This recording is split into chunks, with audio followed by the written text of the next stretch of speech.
Welcome to Free Range.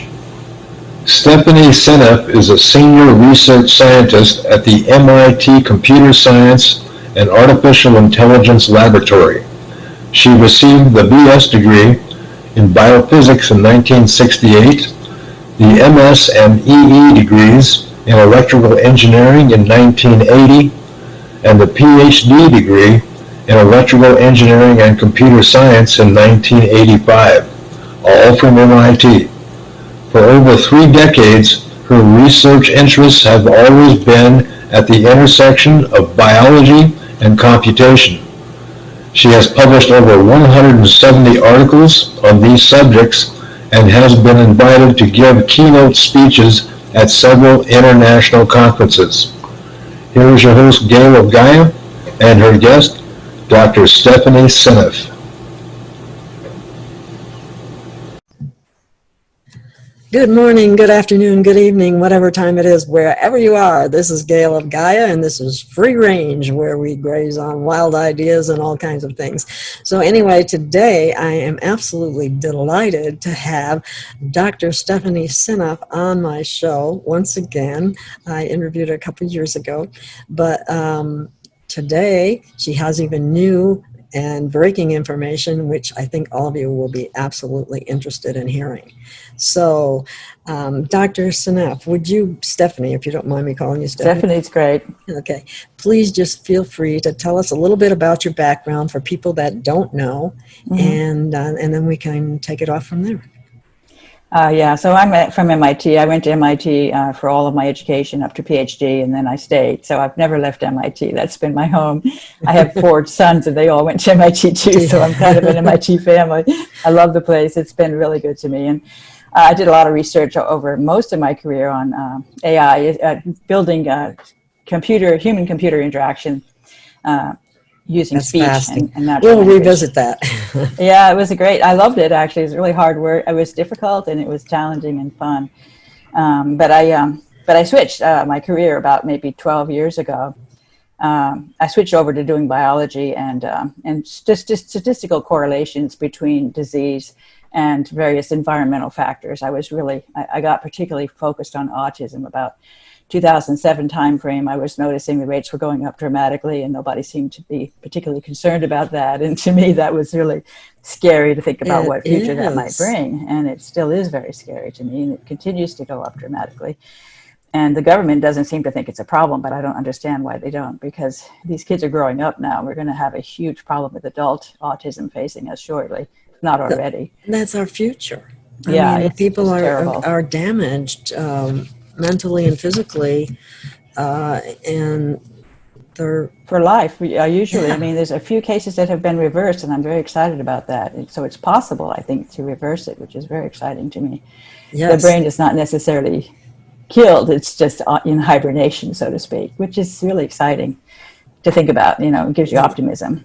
But anyway, I was really wanted to understand what it was that was causing the autism in our country. And so I decided to just take a look at all the different environmental chemicals I could find. Particularly, I started with vaccines because I knew a lot of the autistic parents felt their child had been damaged by a vaccine. And I think the vaccines are contributing to the problem. Oh, big time. Yes, yeah. I definitely think so. And the beauty of your having the computer background in statistical analysis makes it possible for you to be able to put that kind of stuff together and give us an overview, which I think is really important. Yeah, it's really fun work. So I looked into the vaccines and looked at a lot of correlations between vaccines and autism and various components in the vaccines, looking into mercury and aluminum and all of those things I think are contributing. But after about 5 years of looking, I was frustrated because I could see the gut was getting disrupted by the autistic. The autistic gut is definitely a problem. They have a lot of gut problems. Mm-hmm. And something was messing up their gut, and I didn't know what it was. I was frustrated at that point, and I happened to go to a talk. I was at a conference where Professor Don Huber was giving a talk on glyphosate, and I didn't know what glyphosate was, to be honest with you. This was like in 2012.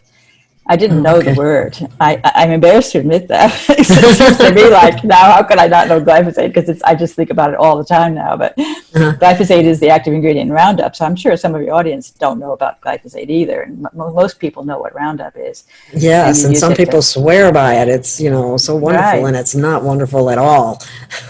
Yeah, well, that's the problem with it. I think it's the most dangerous chemical in our environment. Maybe not the most toxic, although I'm not sure whether it's the most toxic as well, given what I found. But Yes. it's the most dangerous because we perceive it as being non-toxic and we use it pervasively, huge amounts. And we're careless with it. We don't care how much is in the food. The government doesn't care how much is in the food. They don't even measure it. They're like, well, it's there. Of course it's there. We know that, but we don't care because it's safe. And so once you think it's safe, it's very dangerous. And And it's I not think safe. it's not safe. And I think it's a major contributor to the die off of the bees. We have all this problem with the bees dying off and the butterflies disappearing and the frogs getting, disappearing. I mean, all these insects and birds are being affected. All these animals are being affected by and even the deer are suffering from a strange, neurological disease. All these things that are happening to the animals in our environment, that we don't seem to worry about either. It's like, that's fine. Who cares? I mean, we are poisoning the earth and we're just letting it happen. It just really, really frustrates me. Yeah, it frustrates me a great deal too. And in addition to that, all the number of missing children every year, that's a whole nother issue. I But know. we're just ignoring it all. And it's affecting the entire planet. And anyway, let's go into the connection or potential connection between, I call it COVID-19, but let's, Yeah. but it's not that I don't recognize that there's something there. It's just that I don't think we're getting truthful information and cases and so on and so forth. Everything's being padded and tests are not reliable and so on.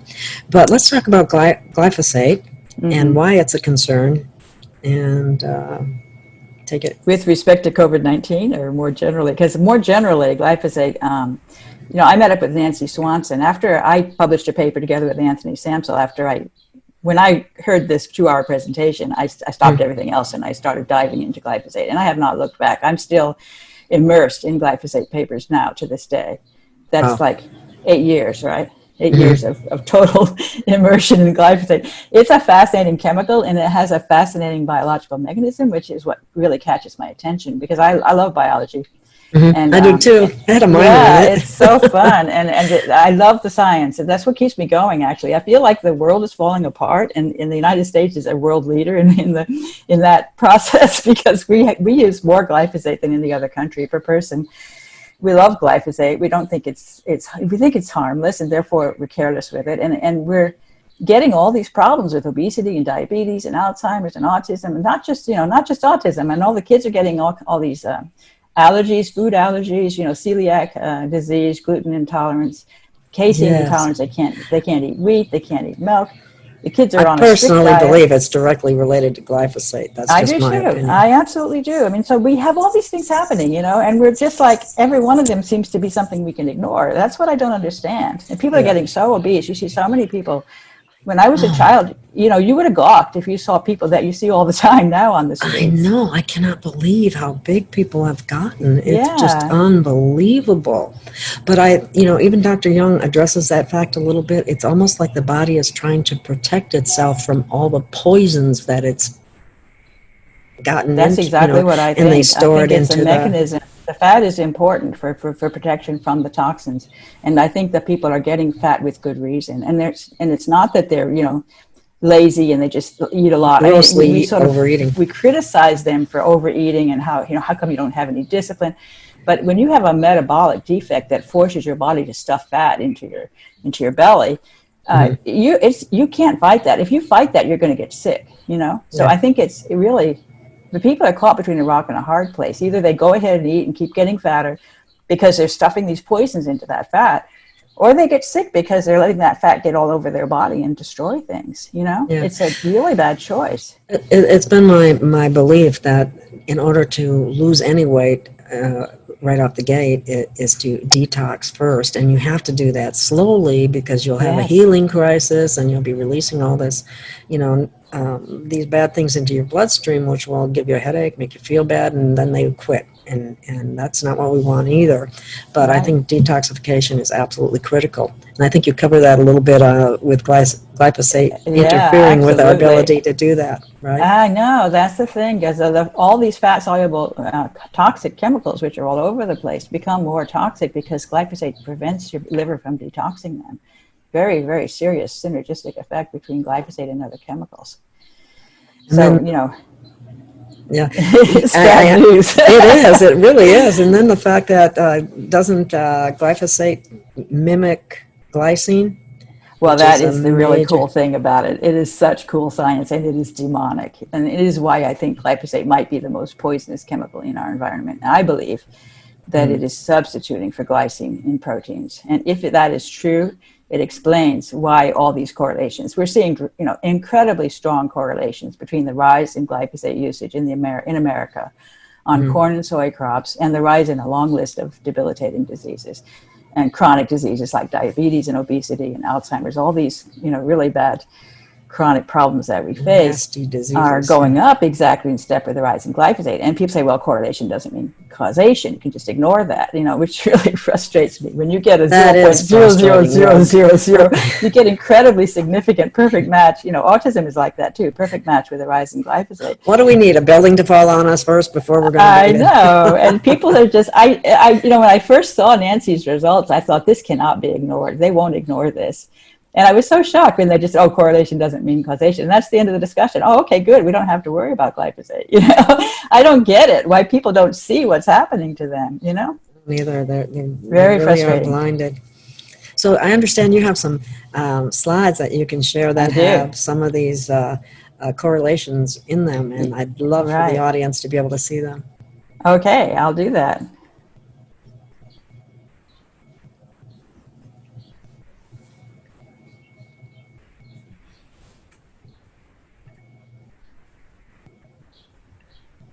Okay, you see that? Yes, looks wonderful. I mean, Okay, so so I just have a few slides here that I'd like to go through. And you please. can see that I'm not just saying glyphosate and COVID-19, I'm saying glyphosate and biofuels and COVID-19, and that is crucial.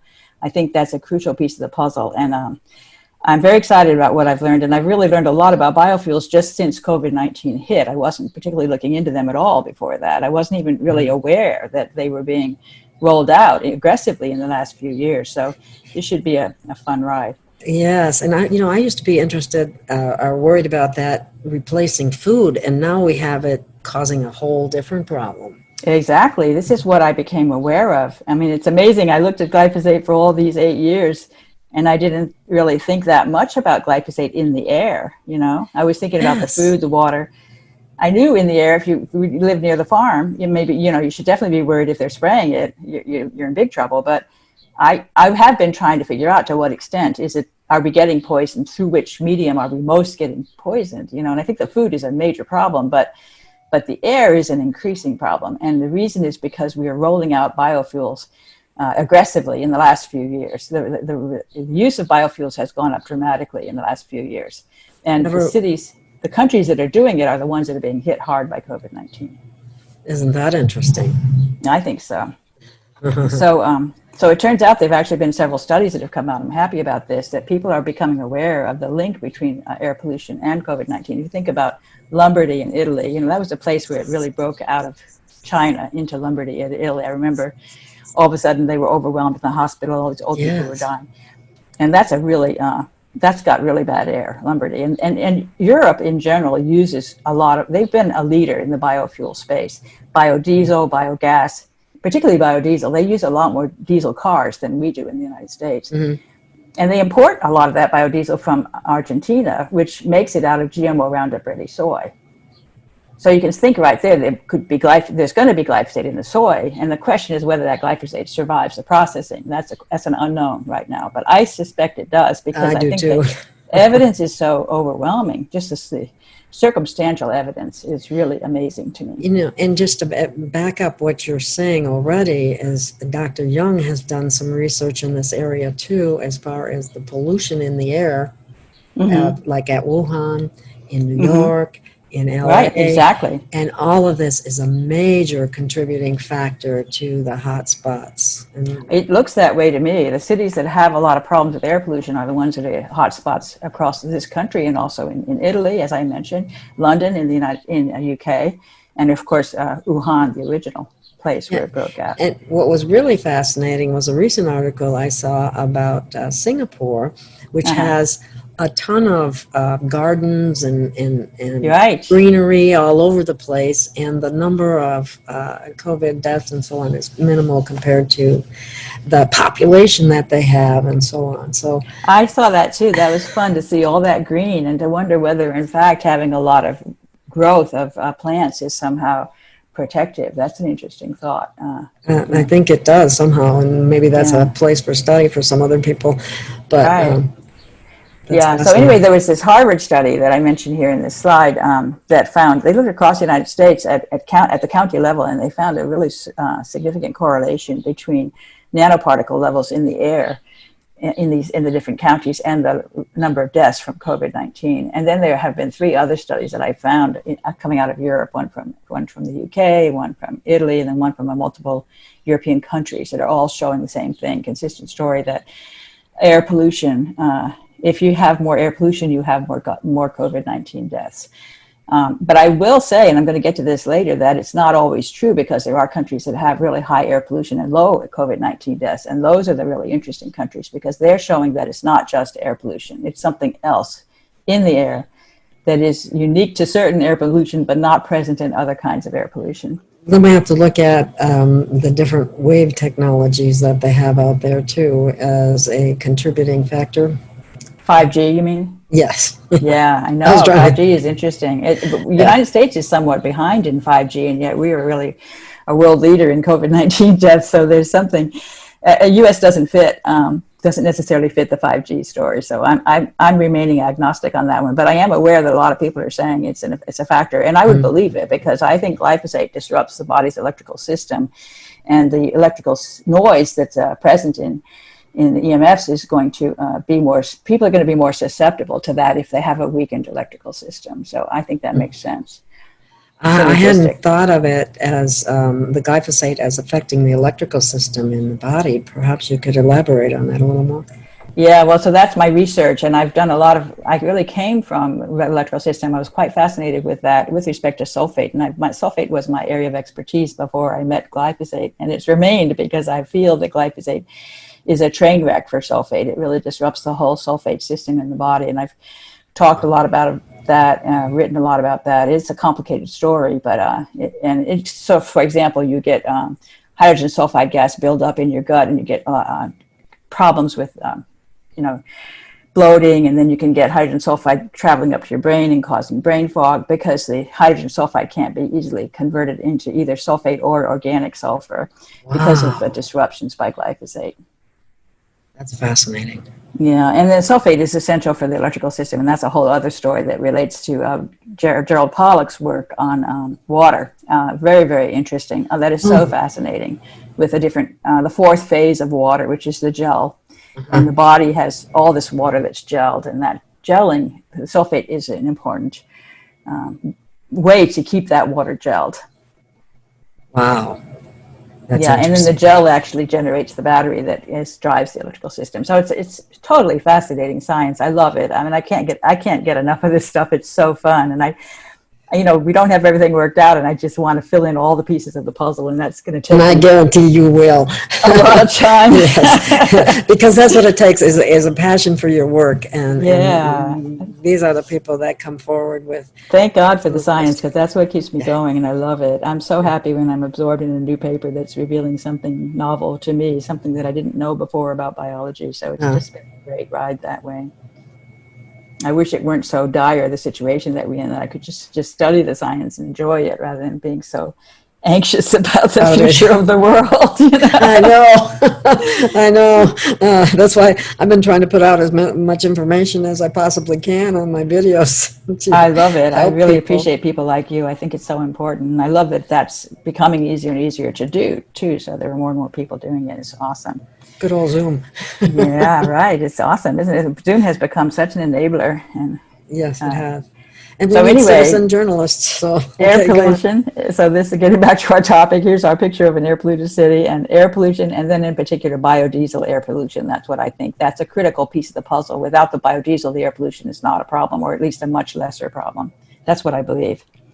And so here's some things that are in air pollution that might be contributing to the problem. And people have written papers about these things: nitrogen oxide, sulfur dioxide, carbon monoxide, cyanide, nanoparticles. Nanoparticles are a big one. That's one they can measure. Lead, and there's other toxic metals. And then my big one that I would like to add is glyphosate. Glyphosate in the air. And this is something that has not been looked at. I can't find any papers really that talk about glyphosate as a pollution problem in air pollution. But I believe it is, and I believe it's increasingly a problem because of the biofuels. That's sort of my premise. Well, maybe your recognition of that fact alone will be enough to get some research done on that. Yeah, I hope so. I really hope so. And certainly glyphosate has been found in rainwater. And many, I think it was something like 86% of the samples that were tested in a paper that I found on rainwater. In fact, I think that paper also found glyphosate in the air. Obviously, there is glyphosate in the air, particularly around farms where it's being sprayed. But a big question is whether it's being released from the exhaust fumes of poorly tuned buses that are driving with, say, bioethanol or biodiesel. Those things are going to have glyphosate, a lot of glyphosate in the sources. And then the question is whether it survives the processing. Wow. And so I added this slide just because you had mentioned about the correlations, and I just want to say this because this is Nancy Swanson's paper. You really should look it up. It's great. It has over 30 figures showing all these correlations, and these are a couple of figures, 13 and 14.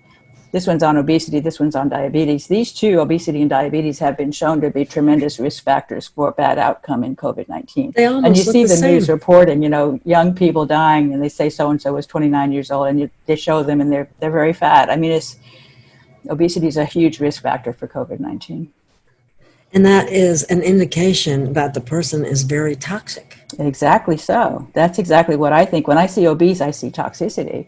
And it's not the obesity that's causing them to collapse with the exposure. It's the glyphosate and the other toxic chemicals that are disrupting their immune system and making them unable to clear the virus. So this is what I think is happening, is that when there are a lot of people in a particular city that have been exposed to glyphosate and other toxic chemicals, those people and also they haven't been getting enough sunlight, they've got low vitamin D, I mean, their nutrition is poor, all these factors cause them to have a very weak innate immune system.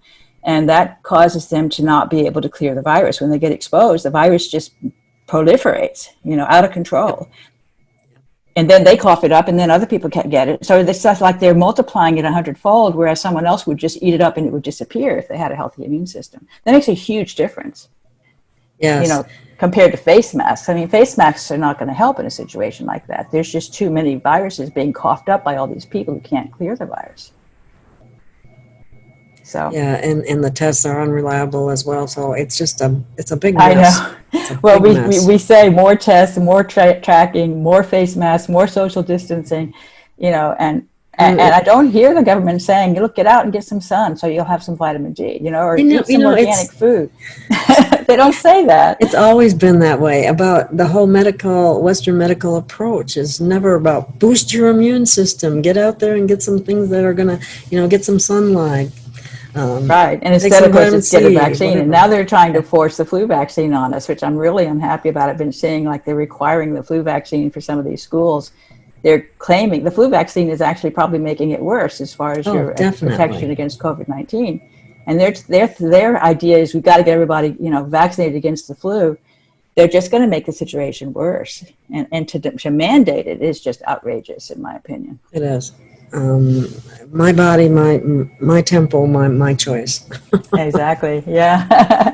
So, looking at biomass, so biofuels, I really wasn't aware of this industry, I have to admit. I knew that there was something going on. I knew about the ethanol, but I wasn't aware of the biodiesel, particularly before COVID-19. And once I started looking, I was like, wow, this could be it, and especially when I saw Italy. The Lombardy situation really kind of opened my eyes, because I knew that Europe used a lot of diesel in their cars. They have diesel cars more than we do, a lot more than we do. Oh, do they? Oh, that's interesting. And then they have biodiesel as a part of that diesel that's in the car.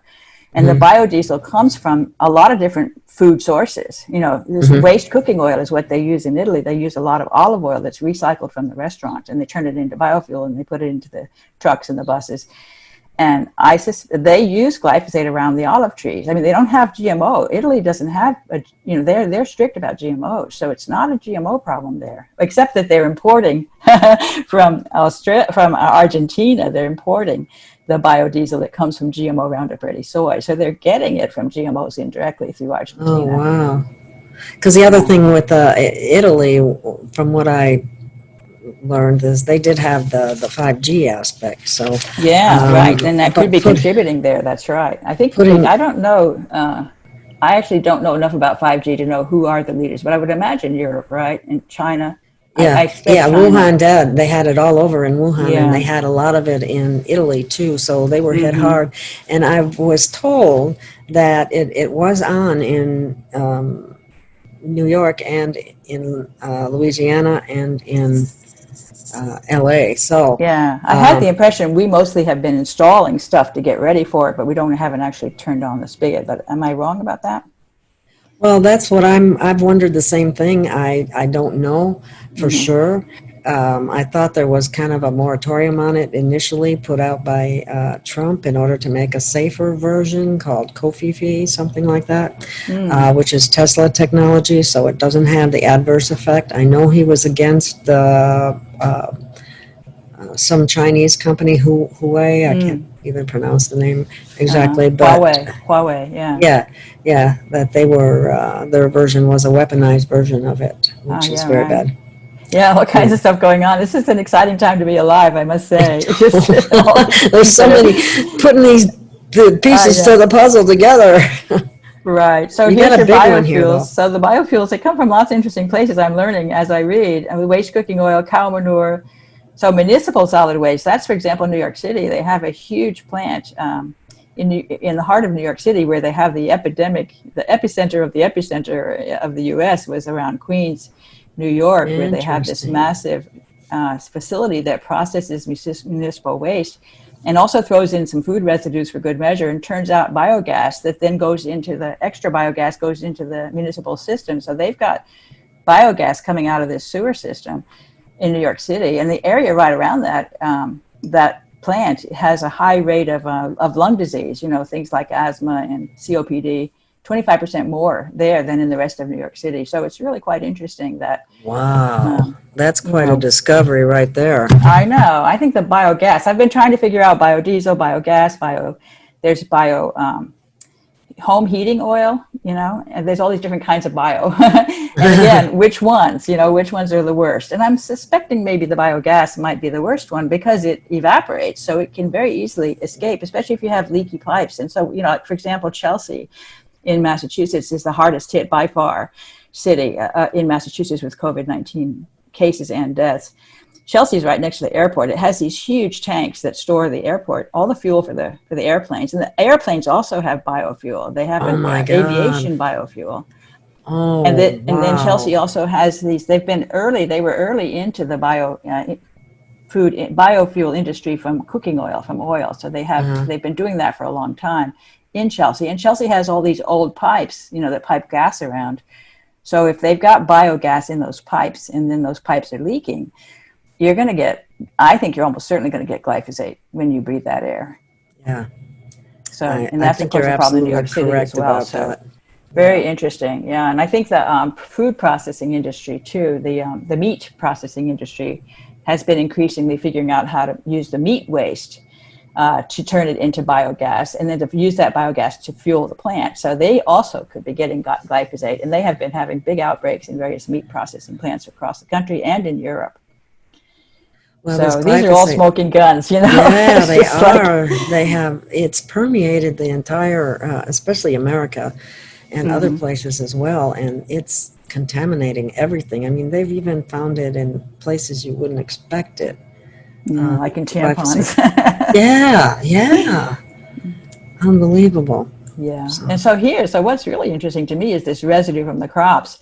Sugarcane, corn, wheat, these are all glyphosate's heavily used on these crops.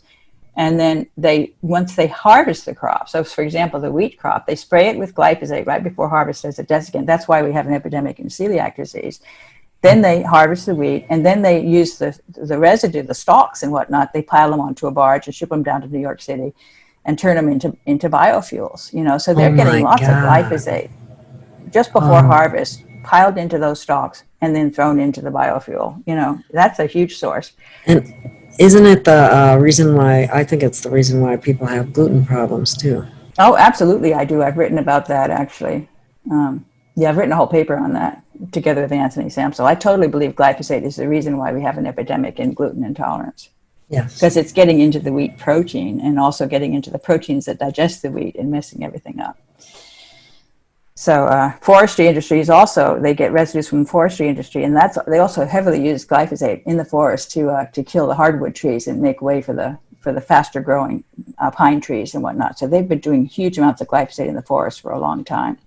Oh, So I didn't all know of these that. things. Yeah, Wow. and then the meat processing waste, the cows are fed heavy doses of glyphosate in their food. So you can see glyphosate's coming in. Municipal solid waste is going to be human manure. Well, we've got glyphosate too, so it's everywhere. All of this stuff is going to have glyphosate in it. Yeah, and people don't realize the GMO aspect of that, because the GMOs are heavily saturated with the glyphosate. Interestingly enough, the non-GMOs have more. Wheat, oats, barley, and garbanzo beans and chickpeas, they have been testing with the highest levels of glyphosate. That's because they're sprayed right before harvest as a desiccant. They're non-GMO crops. People think if I buy non-GMO, I'm safe, and that's not true. That's good to know. So it has to be organic. Mm-hmm. Certified organic. That's all I buy when I shop at the grocery store. Certified organic. I'm quite obsessed on that. So Yes, you might yes, imagine with my knowledge. Well, that's really good to know too, about the fact that just because it's a non-GMO doesn't mean that it's going to be glyphosate free. That's a lot of people important. think that. They think, oh, I'm buying non-GMO, that's a healthy choice, and it's I've not. thought of that myself. So Yeah, that's good to be aware. It's always a matter of being aware, right? You have to have the knowledge first before you know how to fix the problem. Yeah, right. So well, that's what we're here. So carry on. Yeah, so these anaerobic digesters, I'm learning all this stuff because I really didn't know about this space. There's so many different fields that you need to learn about to understand what's going on with this world. But these anaerobic digesters have become more and more sophisticated to be able to process all kinds of garbage, of various sorts, and use microbes. They use fermentation from microbes to break down the food, and then that produces this biogas that can then be captured and sent off and used. And they use it initially just to fuel the plant, so the plant becomes self-sufficient. It can use its own waste to generate energy to process that waste, So that's pretty cool. But then it can actually recover even more than it needs, and then send the excess off and use it for other purposes like the municipal gas lines. So, actually selling off the excess and making money off of the gas that you produce from the process of clearing the waste. So it's pretty cool. It's a cool idea. The problem with it is if you've got poisons in there, you're going to be poisoning your society, Yes, and there doesn't seem to be enough concern about that. There's no concern about that as far as I can tell. Certainly not about to put it bluntly. Well, they are looking at the toxicity of the biofuels, and they are finding that the biofuels are generally more toxic than their non-bio counterparts. So the idea with these bios is still a real feel-good kind of idea to help with global climate change, to help reduce the dependency on fossil fuels. These are all like buzzwords that would make you happy. But if you're poisoning the population at the same time, it's not going to work, Right. And they have the energy, the Tesla.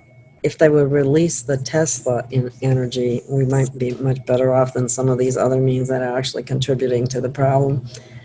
Yeah, it's very interesting whenever you consider whether a particular approach is going to be good or bad. It's very hard to take into account all the different factors, and sometimes you overlook the most important factor. And I think it's complicated with biofuel to figure out the formula to see whether it's actually beneficial or harmful. And I think as long as you've got glyphosate in the fuel, it's not beneficial.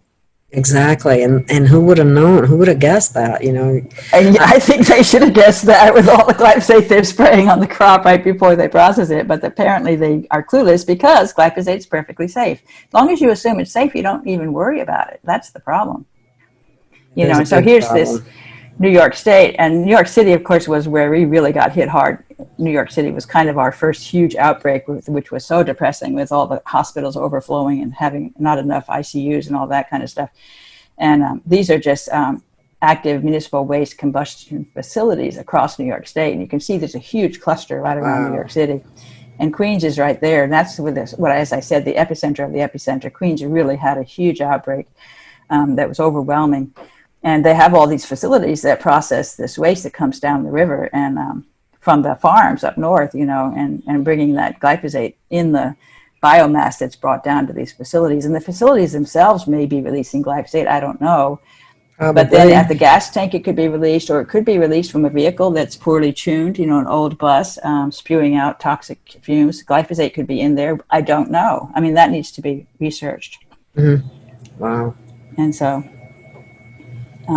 this is just a fun paper that I found. I just want to mention this because it's quite interesting.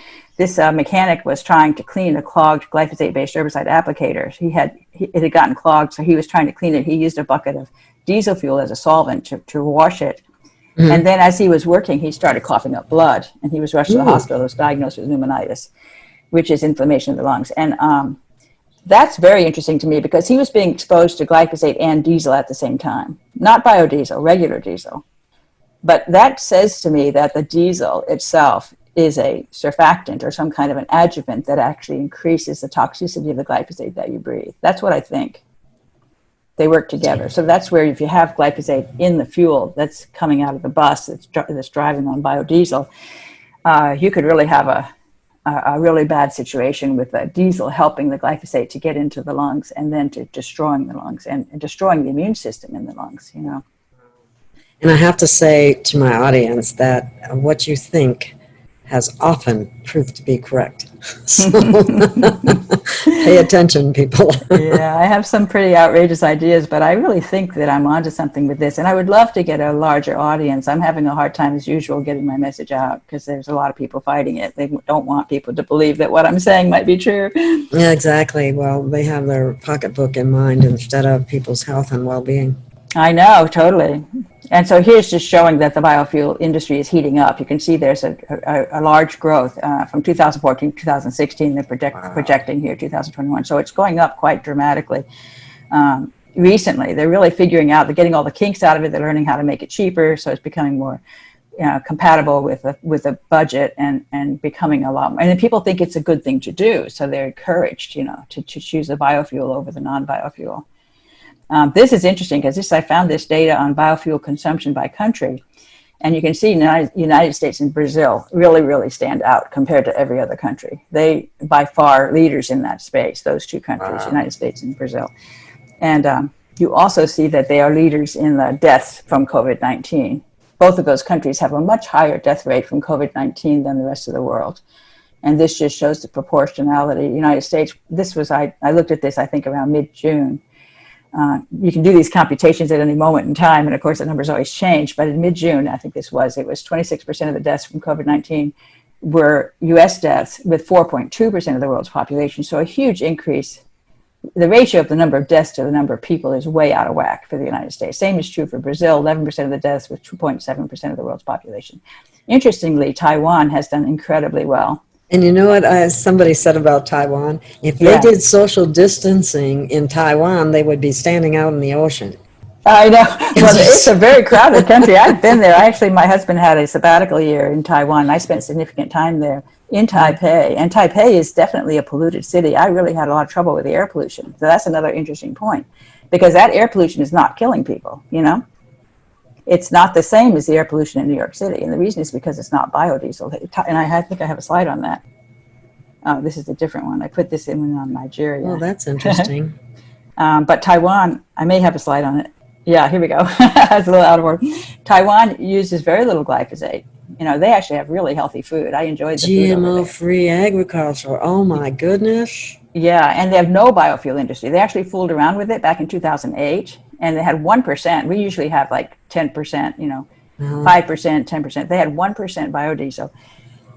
Very smart population there.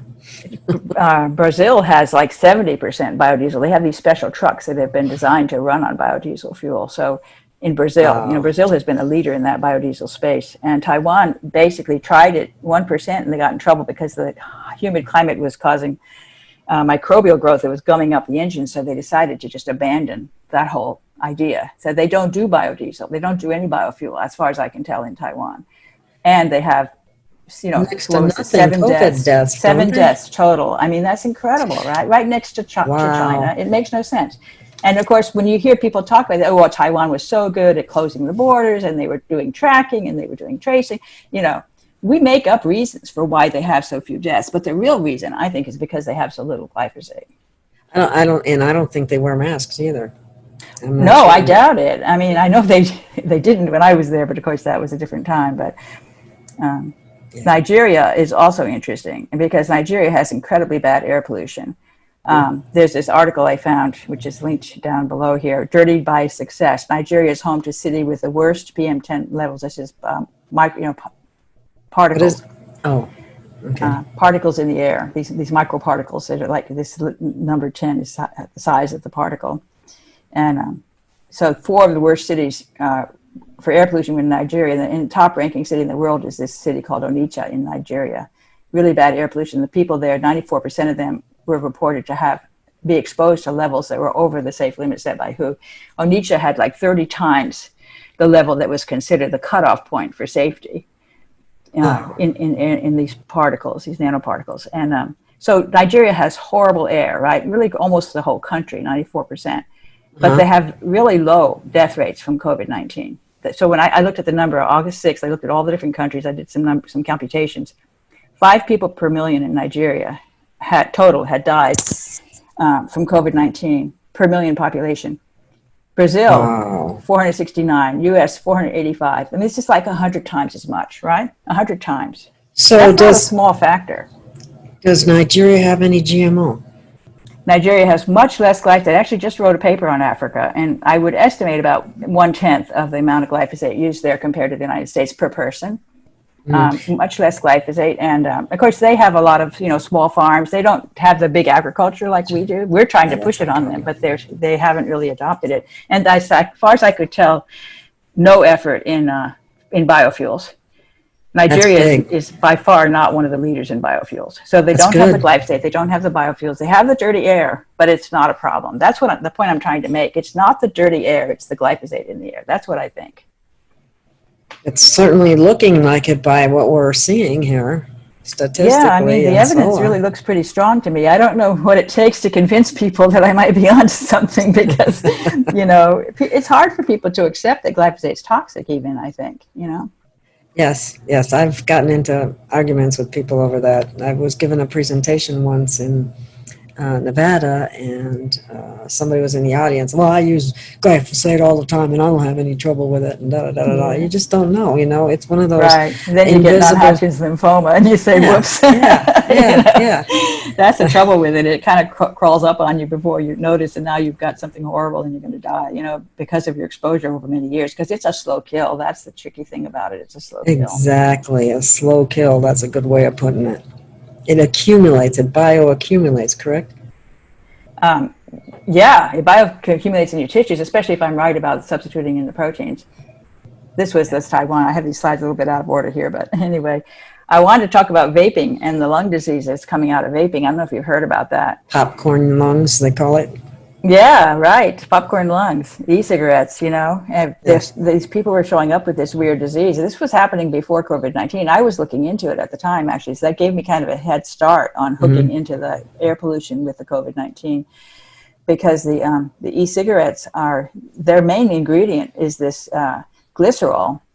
I guess that's not on this slide. I should wait until I just show this as the symptoms of the disease, which are very, very similar to the symptoms of COVID-19. Really, you couldn't almost tell these two diseases apart. The shortness of breath is characteristic, the dry cough, and slight fever, and then these gastrointestinal symptoms, which are also showing up with COVID-19. So the distinct lack of a runny nose, which is what's characteristic, this is rhinorrhea, congestion. These things are characteristically missing in both COVID-19 and this vaping lung disease. Usually a cold, you get a lot of runny nose and congestion.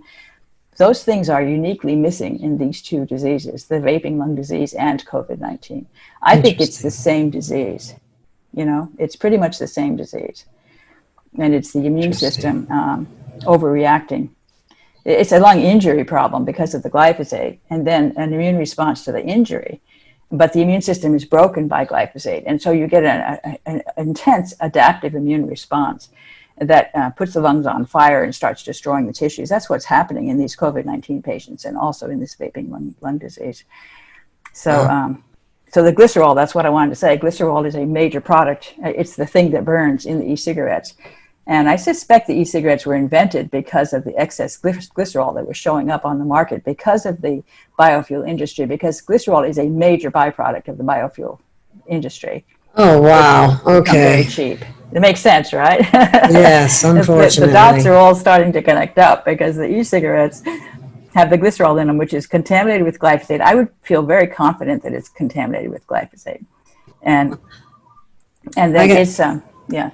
I got a question on that. Now, do they use that same substance for CBD vaping?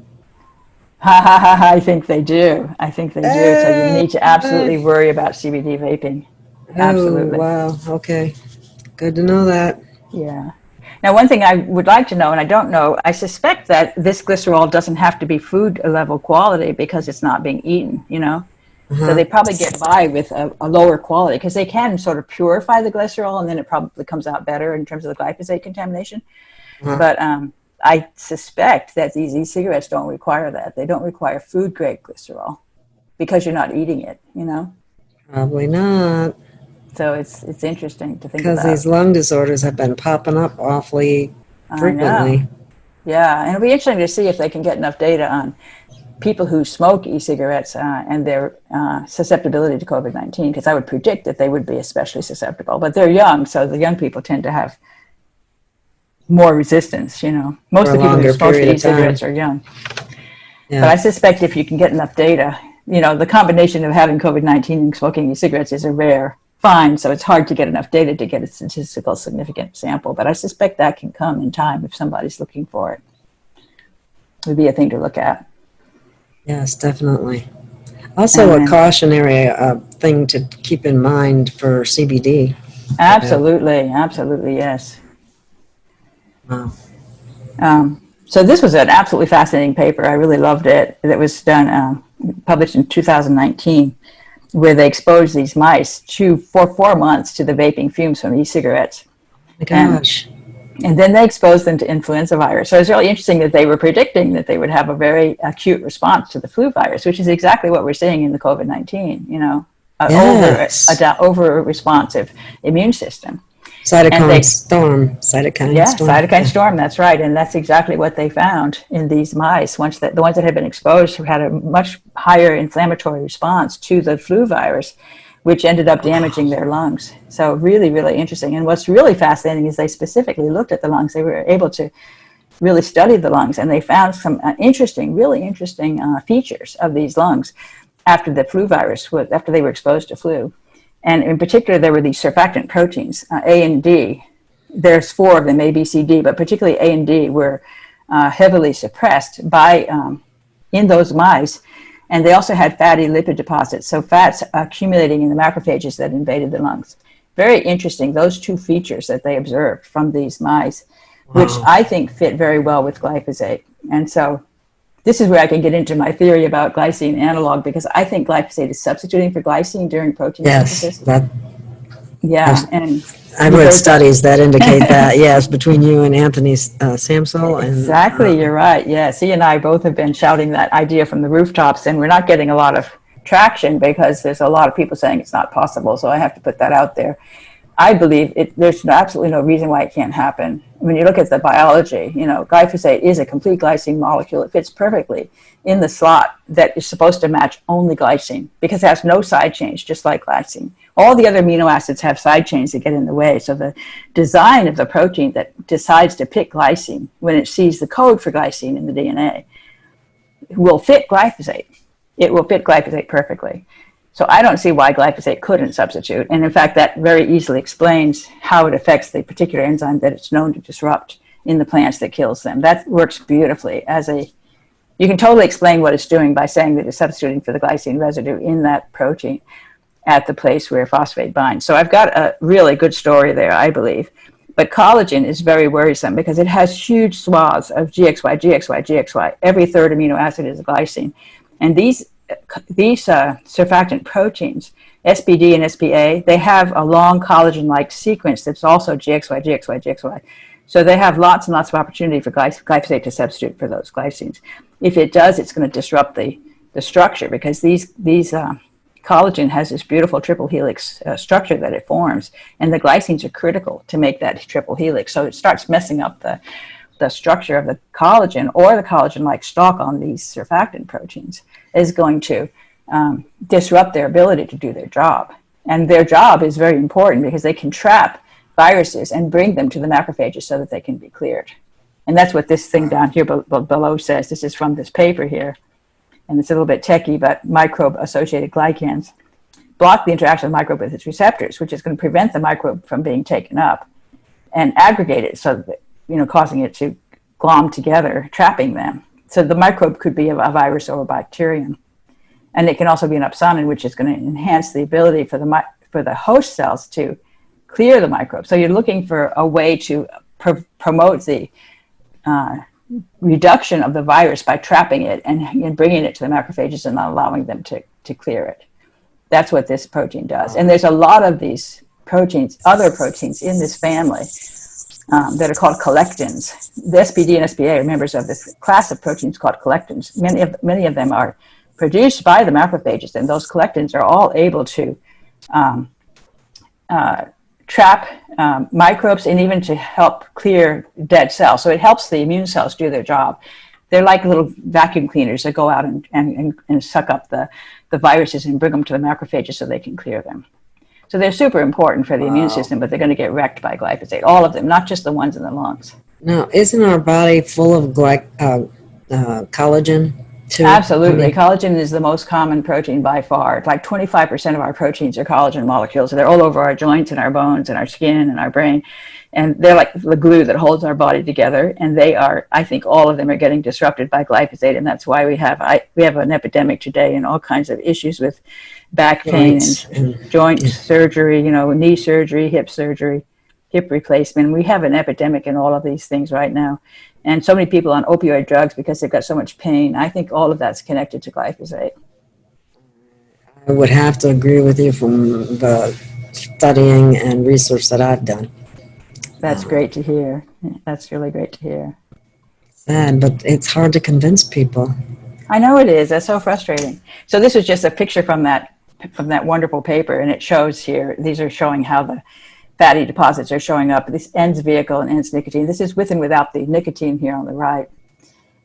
But both of them have this problem, even without the nicotine. The nicotine is not the problem. It's something else in the vaping fumes. I think it's the glyphosate that's causing these fatty deposits to accumulate in the macrophages, which is a defective, it's not normal. That's not what you want to see if you're going to be trying to clear the virus. If it's bringing in the lipid, it's probably to try to house the glyphosate like it does the toxins. I know, it's suggestive of that, isn't it? I'm trying to figure out exactly what's going on with that. I actually think it has to do with sulfate deficiency. That's a theory that I'm working on, that the cholesterol and the fats are accumulating inside the cell because they cannot be released, because the cholesterol needs sulfate to be able to become solubilized so it can just be shipped out. I think it's a sulfate deficiency problem that causes the macrophages to accumulate the fats rather than being able to release them to release cholesterol sulfate. They have to have fats to store the cholesterol. Otherwise, the cholesterol becomes toxic. That's what I think is going on, but that's the theory. Makes sense. Yeah, well, this is a paper that was published quite recently, 2016, published in 2017. Great paper. This showed non-alcoholic fatty liver disease in rats after they were exposed to extremely low doses of Roundup. So it was Roundup, so it's glyphosate plus whatever else is in the Roundup, which is also very toxic. But the doses were below regulatory limits, so they were supposed to be safe, but these mice still developed fatty liver disease. So I think this is a fatty lung disease that looks just like the fatty liver disease that's showing up here. Oh, wow, fatty lung disease. That's a new one. Okay, that makes sense, though, from what you're seeing in the cells. Wow. Yeah, if you eat the glyphosate, your liver gets fatty, and if you breathe the glyphosate, your lungs get fatty. I mean, it makes sense to me, Wow. It's just a different pathway of exposure. Definitely. Wow. Fascinating. And so, So just to recapitulate this section, a strange new lung disease associated with vaping strongly resembles COVID-19 with e-cigarettes that contain the glycerol that's a byproduct of the biofuel industry. And the mice, when they're exposed to these fumes, have specific lung damage that is consistent with glyphosate, particularly if you believe glyphosate is substituting for glycine during protein synthesis. Why wouldn't it? Yeah.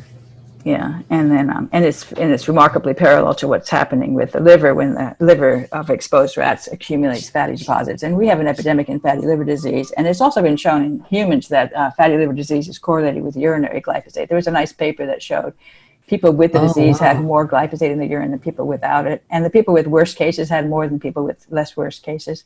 It was all consistent with glyphosate being a causal factor in the disease. So that's it for my slides. Just to summarize, air pollution is a clear risk factor. Many toxicants can contribute, the nanoparticles, the nitrogen oxides, cyanide, sulfur dioxide. I'm not saying these things are not a contributory factor. I think they're also working synergistically with the glyphosate. But I think the glyphosate is the key thing because all of these things are present in the air in Nigeria, but Nigerians are not getting sick. So it's something extra that I think it's glyphosate. That's the key factor. It sure looks like it. And so that explains why U.S. and Brazil are so hard hit, which are the most countries most advanced in biofuels and also most advanced in GMO-based monocrops. Both of those countries are leaders in that space. I would guess that Brazil is number 2 behind the United States in terms of the amount of glyphosate used per population unit. And then, so the vaping disease looks a whole lot like COVID-19, could be due to glyphosate contamination, the glycerol, which is a biofuel bioproduct. And I think the glycine substitution idea gains support by the observations from those mice because it would really make sense to me that those collectins would be disrupted by glyphosate through substitution for glycine. Wow. To remove the viruses. So that's it. That's big. That was fun. That's big. Wow. Wow. So, wow. I think you have a critical finding there. That's amazing correlation. Even though they can say all they want, it's not causation. How do you explain it then? I know. It's really quite interesting that Europe and the United States and Brazil and South Africa, by the way, those are kind of the countries that have been hit hardest by COVID-19. In Africa, it really stands out, South Africa against the rest of Africa. And I just wrote a chapter in a book that's going to come out sometime. Don Huber's editor. And in that chapter was on glyphosate usage in Africa. And South Africa is by far the biggest user of glyphosate. So it's consistent, the glyphosate in South Africa with the COVID-19 in South Africa. Do they do the biofuel in South Africa or do they just do the crops? I don't know. I've been trying crops? to figure that out. It's kind of hard to figure out how much they do. They don't, not nearly what we do. You saw that, I had that list of the people, of the top countries, and South Africa is not among them. So it's not a major leader in biofuel. So that is interesting, but it's also it's not as bad. South Africa is not nearly as bad as we are.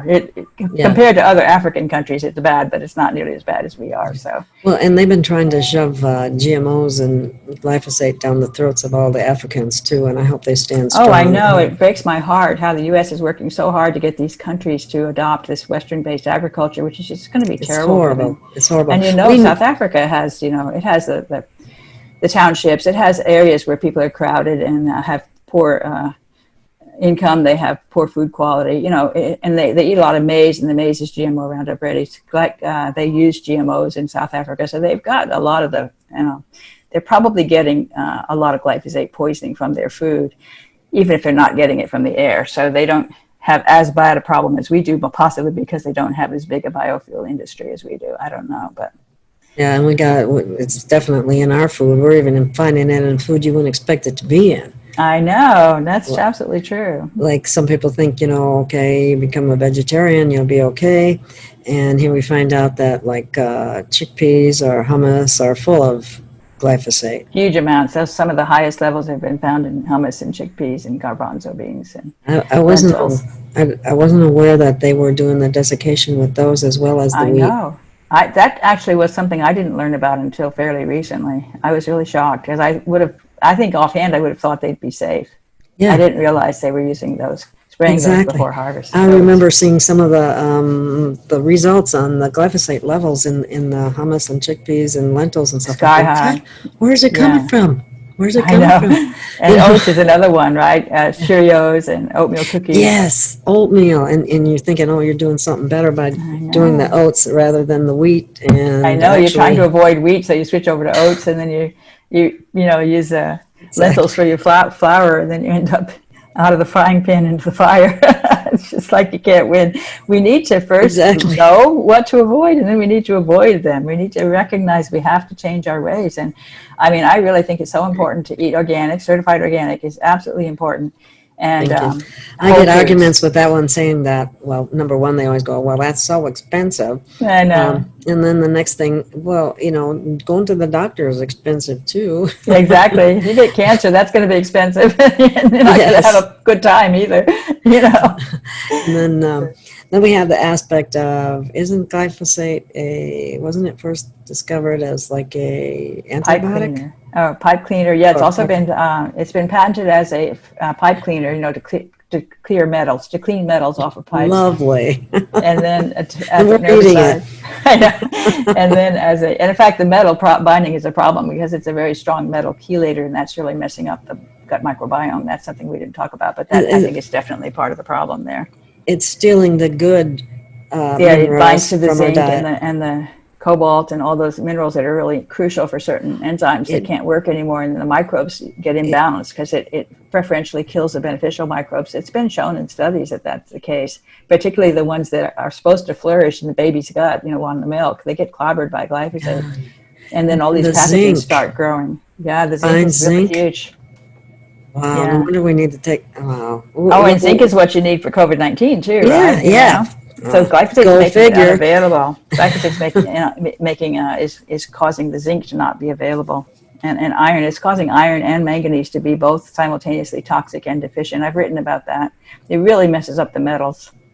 I got to It's read another your thing that it latest, does. some of your latest work, and I definitely want to be It's aware of it. definitely a topic that can consume my interest for the rest of my life. It's such an interesting molecule. Wow. And what about vitamin D and glyphosate?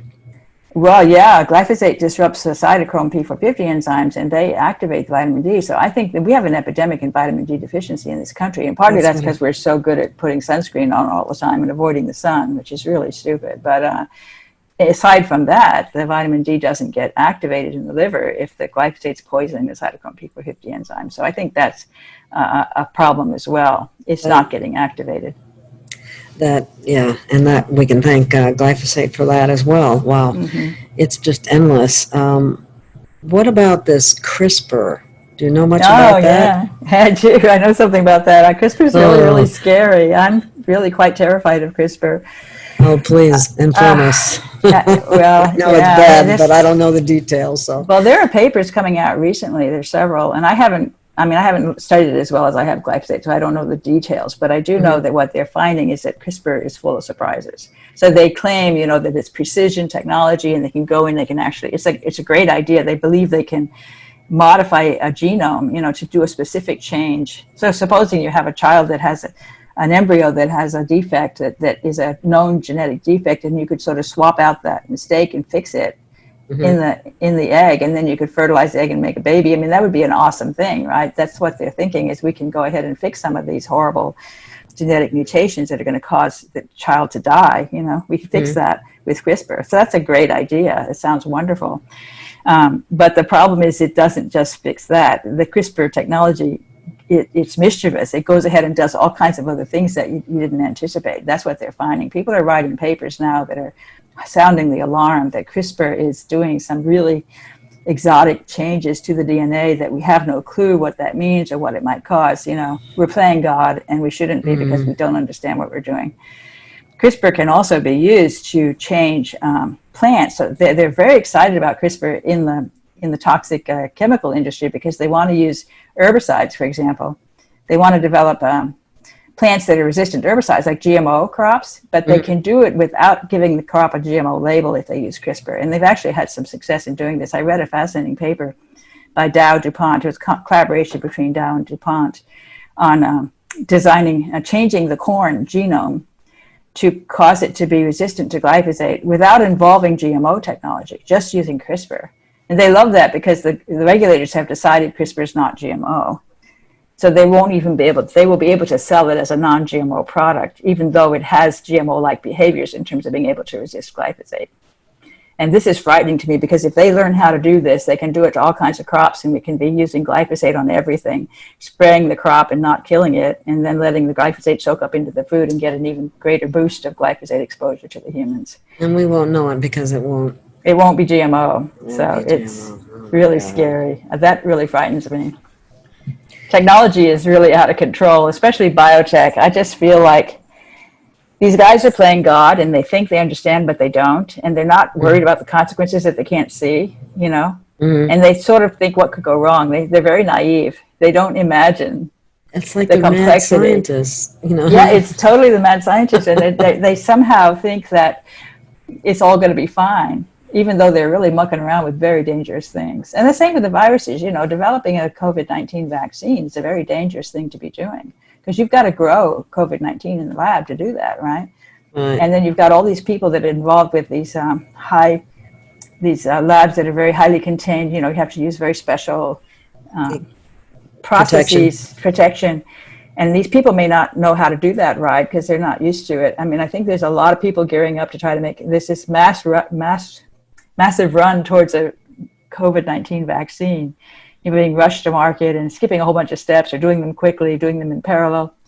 I hope actually that something tragic is going to happen before it gets unleashed to the entire world population. I hope that's that something scary. tragic will Yeah, happen that is will so scary, scare because them they're off, pushing because it, and so many people think that they're safe and effective, and they've never been tested to be safe and effective in the they've been first shown place. not to be, because actually with respect to coronavirus, it's really been a challenge. And they've been working hard trying to develop coronavirus vaccines for quite some time now, I think probably for 10 or 12 years.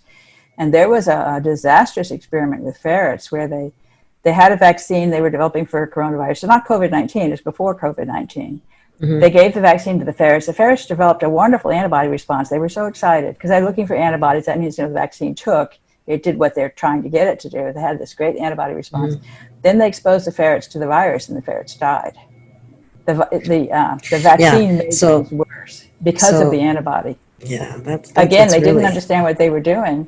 They're like, whoops, you know. And I think there was a similar tragedy that happened with children. I think it was in the Philippines. I don't remember the details, where they released a vaccine and the vaccine backfired. So this is what's going to happen with this. I predict this vaccine is going to be a wild ride. And Killer. somewhere along the way, I hope something horrible happens before it's too late, before it actually gets rolled out across the country. And especially if they start mandating it. I'm going to be so upset if they require us to get this vaccine. I won't do it. I won't either. I mean, it's I've gone so scary. far as to think maybe I need a weapon. I don't know. It's when you start to think about getting off the grid, right? Just going Yes, into yes. wilderness area, trying Where to can I live. go hide? Yeah, it's really terrible. I really am frustrated, because I feel like I've made a lot of headway in understanding what's going on and why our country's in so much trouble. And yet I can't, you know, it's so hard to get the message out. People just are in disbelief. I mean, I think that they've been so conditioned to believe that our government knows what they're doing, that they're looking after our They actually safety, care. that they care, that they wouldn't do this to us. They couldn't possibly let this chemical get by, that it would be so toxic they wouldn't notice it. All of that's not true, you know. They're bought by the industry. They're willing to look the other way. They see all these people getting so sick, and they don't seem to think it's a problem. I mean, I just am so frustrated. Yes, and we've always had that revolving door between the FDA and Monsanto, who is now Bayer, and now they're going to, what is it? They're going to, instead of calling it something, they're going to call it biofortified. Yeah, they're going to change the name. I mean, that's a great trick, right? Just change the name so people won't realize that it's still the same old toxic stuff. Exactly. So I don't know. We're in for a rough ride. I really hope somehow we see the light. I mean, I think more and more people are waking up. More and more people are becoming aware there's a problem with the food. I see more and more organic on the shelf, and I see it flying off the shelf. Lots of times I see the organic is sold out, and I'm so happy, even though I can't buy it, because people are buying this. People are better. learning. Yes, they're learning. We're lucky that we have a certified organic label in this country. It's possible to eat pretty well if you are willing to spend the extra money, and it's totally, totally worth it, because just to not get any one of those diseases would totally get your money back, you know? Yes, big time. And who likes pain? And that's what's right. I know, exactly. important. All that back pain and knee surgery, you know? And there was something that you mentioned. I found this fascinating in one of your talks I was listening to. You talked about the pineal gland, Mm-hmm. and somehow glyphosate helps to traffic aluminum to the pineal gland. Is That's that what I correct? said. That's what I argued in that Oh paper. my Yeah, I believe God. that because glyphosate's a metal chelator. In fact, there was a lovely paper that showed that two glyphosate molecules can kind of wrap around an aluminum atom and hide its plus 3 charge. Aluminum has this plus 3 charge that actually makes it hard for it to get cross barriers. But glyphosate hides it inside a shell, and then that small molecule can get cross barriers much more easily. So glyphosate helps to escort aluminum past the gut barrier, past the brain barrier, and particularly the pineal gland, which is outside of the brain barrier, is very, very susceptible to both aluminum and glyphosate. I believe that, and it also has a more acidic environment, so I believe that glyphosate is actually escorting aluminum into the pineal gland and then dropping it off. So it's providing both toxic glyphosate and toxic aluminum to the pineal gland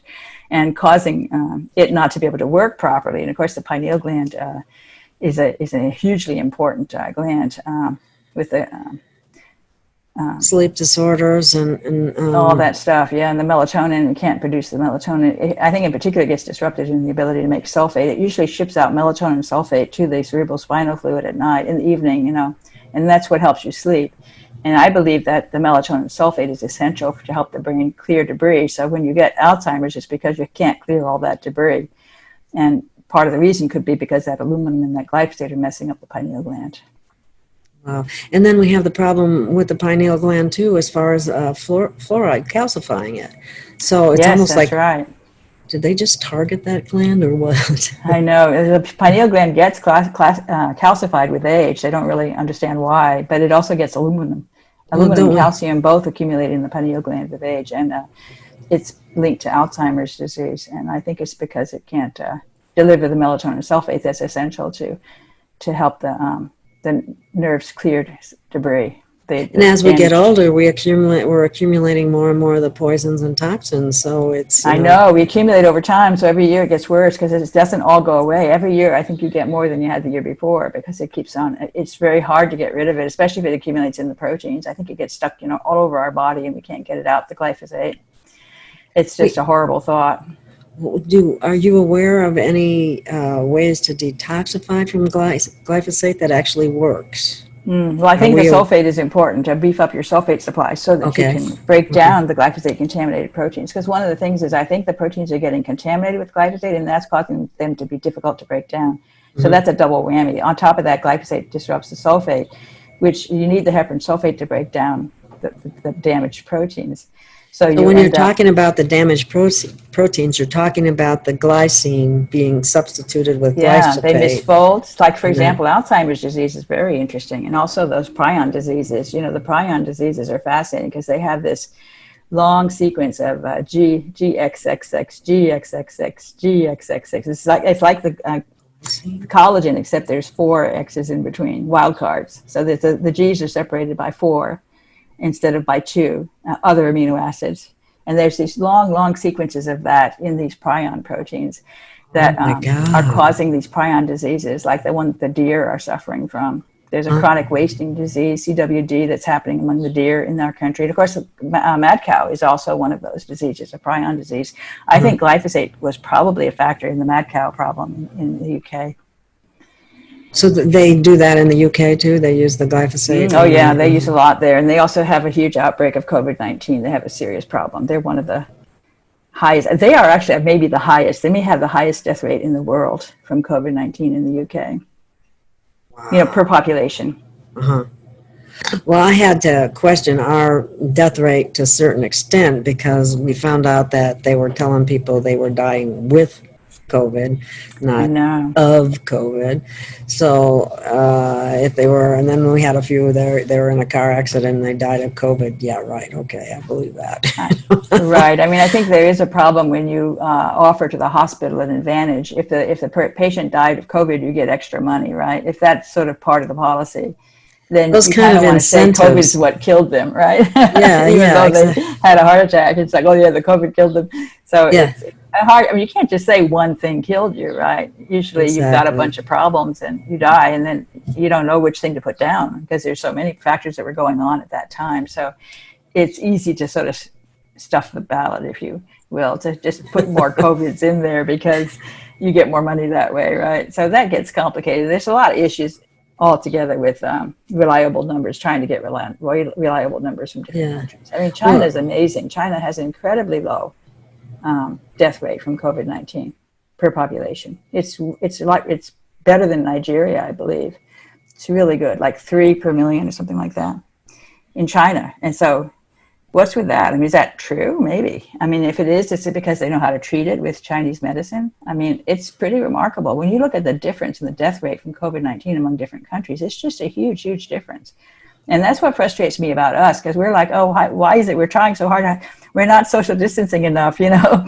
We keep on yelling at the population, you have to social distance more. But I suspect we're social distancing a lot better than the Nigerians are, you know. Why isn't it working? And we don't ask that question why. We just think it must be the social distancing.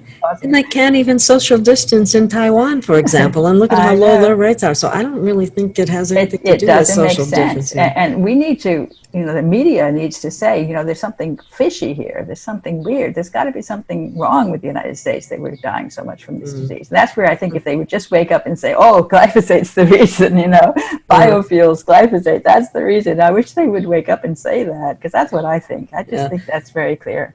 And, you know, maybe 5G.